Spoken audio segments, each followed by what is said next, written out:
All right, hello guys, welcome back. And by the way, I heard that there's a few people in Oklahoma that wanted to say hello, and even New Mexico as well. So hello to you guys out there who are tuning in. I really do appreciate it. It's fantastic that after 30 years, we have a few out there kind of paying attention. So that's awesome, or being part of this class is fantastic. All right, good.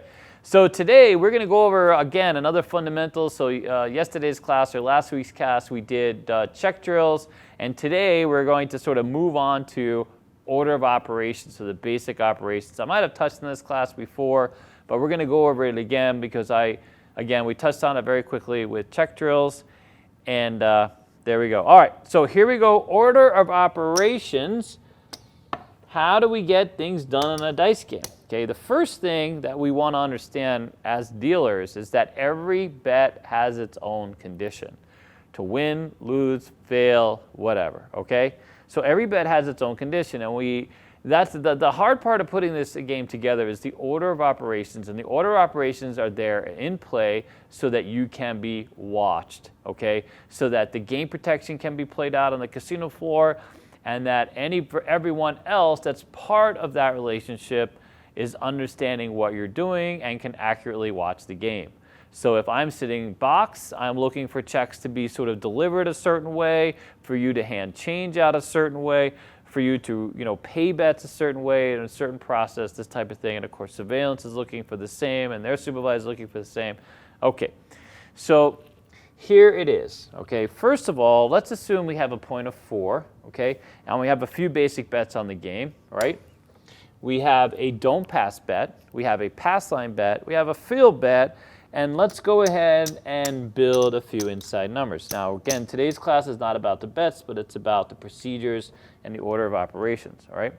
Now let's assume that we've had a point for a little while, and I'm going to go ahead and put a couple bets behind. We're going to say position 1 is betting the DC, and there it is. Position 1 is betting the DC. We're going to say that position 4 is our first player on the don't pass, and the point's 4, and they've gone ahead and taken a lay. How do we work those lays? Well, the lay comes first.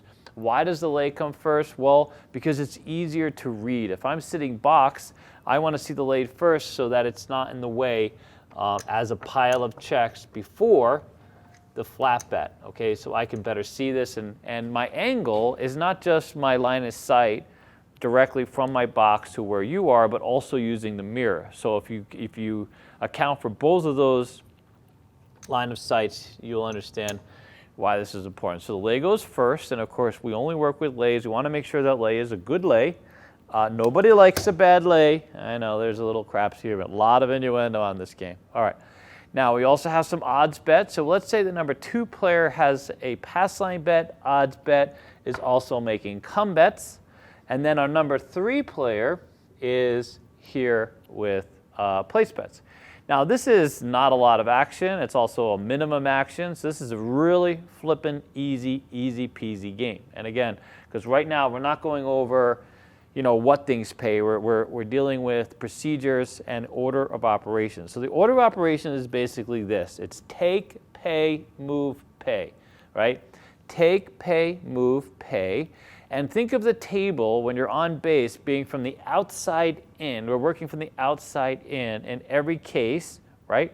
The only exception to this case is the down behind rule and the sweeping 7. Okay, sweeping 7 and down behind are the 2 exceptions to this rule. But if you think of everything starting from the outside in the way that you prioritize take, pay, move, pay, it all makes sense pretty easily. Now again, every bet has its own condition, correct?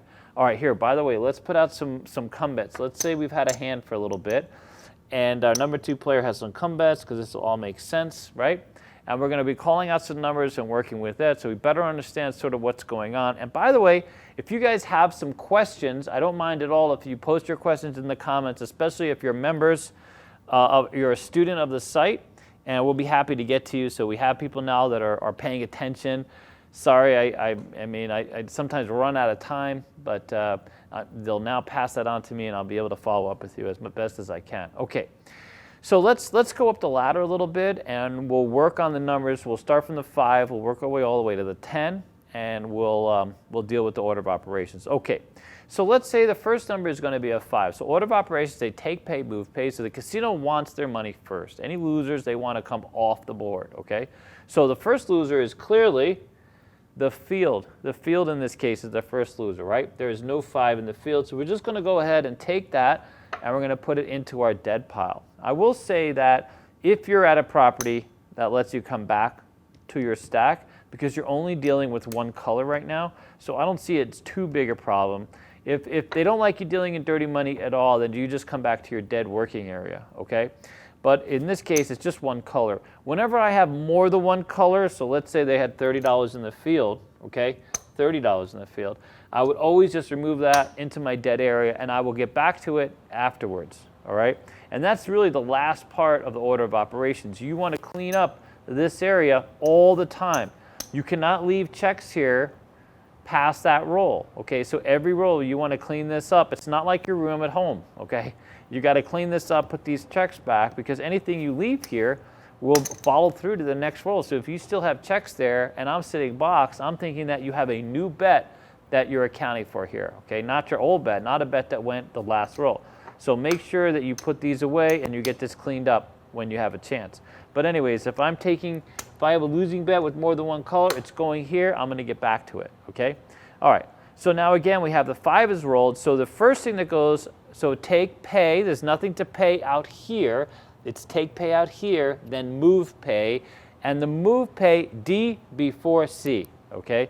Now, D doesn't normally come before C, but this is where we're going to DC before the C, okay? So this is going to go behind, okay? Then we're going to, so moving bets, all right? And then there comes the last part of the pay. We have a pay on the 5, right? $5 is going to pay 7, same bet, sir. And then we hand that off, okay? All right. Let's put another field bet, another come bet, and then let's pretend that our number 2 guy is taking some odds, all right? So let's, for the sake of the argument, just go 5 again. Real easy, okay? 5 again. No field 5. But here's the one exception to the take, pay, move, pay starting from the outside in. Right here, we got down behind. Real easy to go down behind. I forgot to clean up my thing, okay?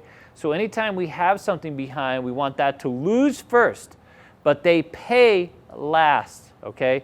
So anything that's behind loses first, pays last, okay? So you're saying, oh my God, Dave, there's a lot of exceptions. That's all right, we're gonna work through this, all right?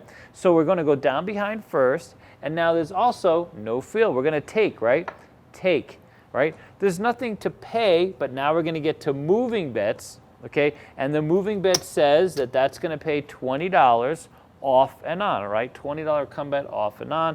And we can go ahead and help this customer with their bet, and now we get to the place bet, and then bam, that's paid, okay? All right. Now let's say our number 1 player makes another DC bet.